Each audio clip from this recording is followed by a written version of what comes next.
Welcome to the White House. Ladies and gentlemen, the President of the United States.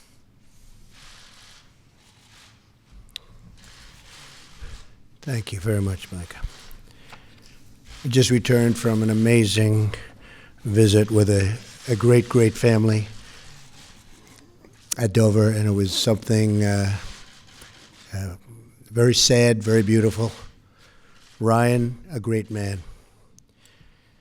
Secretary Tillerson, I first want to congratulate you, Renda, and your entire family on this incredible honor, and it is that, an incredible honor.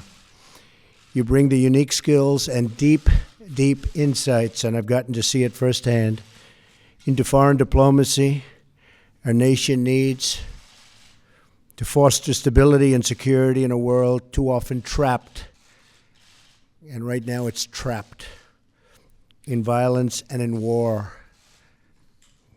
You understand that the job of our diplomats and the mission of the State Department is to serve the interests of the United States of America, to make our nation safer, our country more prosperous, and our people much more secure. In that mission, you also understand the importance of strengthening our alliances and forming new alliances to enhance our strategic interest and the safety of our people. Your whole life has prepared you for this movement, and you really have had a tremendous life heading up one of the great companies of the world and doing it magnificently, absolutely magnificently. And I can say this is a man that's respected all over the world before he even begins. But as Renda said, now he's beginning his big, and most important journey. This is where you were meant to be, right here today at this crossroads in history. It's time to bring a clear-eyed focus to foreign affairs, to take a fresh look at the world around us, and to seek new solutions grounded in very ancient truths. These truths include the fact that nations have a right to protect their interests, that all people have a right to freely pursue their own destiny, and that all of us are better off when we act in concert and not in conflict. And there's rarely been conflict like we have in the world today. Very sad. I'm excited for you. I'm excited for your family. And perhaps most importantly, I am excited for our great country.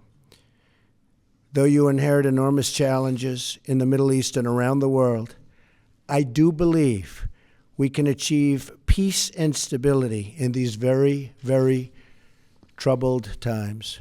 May God bless you in this journey, and may God bless our very, very special and great country. Thank you very much. Mike, you can do the honors. Thank you. Yes, thank you.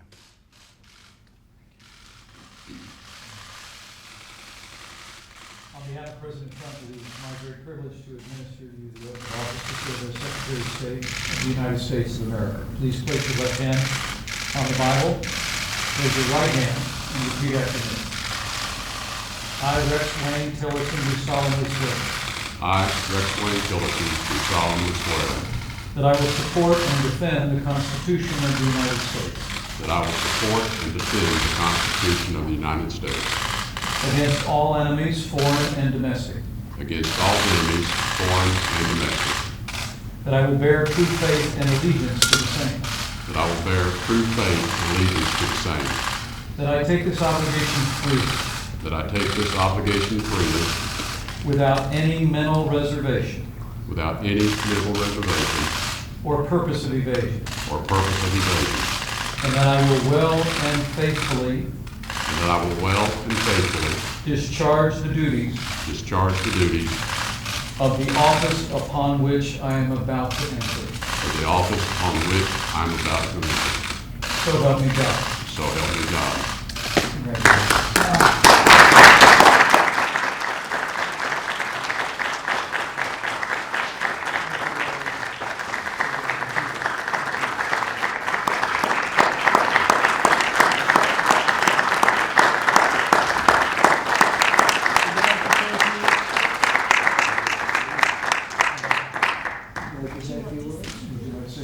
Why don't you stand with me? Well, first, I want to express my profound thanks to President Trump for giving me this extraordinary opportunity to serve my country. I also want to thank Vice President Pence for giving me the honor of swearing me into this office today. I have a few folks in the room that are with me that have helped me over the last month to get to this point of confirmation. They represent a much larger cadre of people who have worked enormously long hours tirelessly, helping me and guiding me through the confirmation process. And to them, I will always be eternally grateful for the sacrifice they've made of their time and effort this past weeks. I've also received over the last month so many messages, letters, phone calls of best wishes, encouragement, prayers from family, friends, and colleagues who know me well. But I've also received an enormous outpouring of wonderful messages from people all over the country whom I do not know, words of encouragement and their prayers. And it's their messages that are going to really stand in steadfast reminder to me as I enter the responsibilities of Secretary of State, that as I serve this president, I serve their interest and will always represent the interest of all of the American people at all times. And again, Mr. President, thank you for this extraordinary opportunity.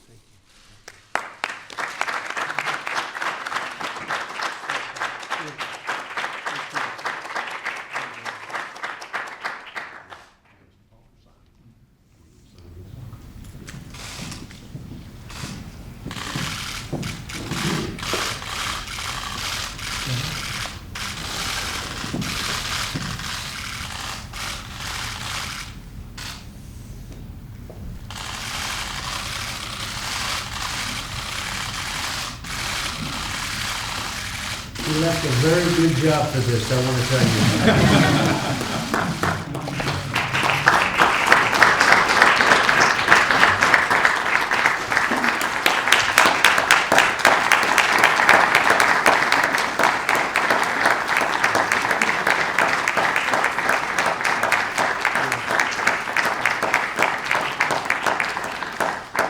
Thank you, everybody. Thank you very much. Great honor.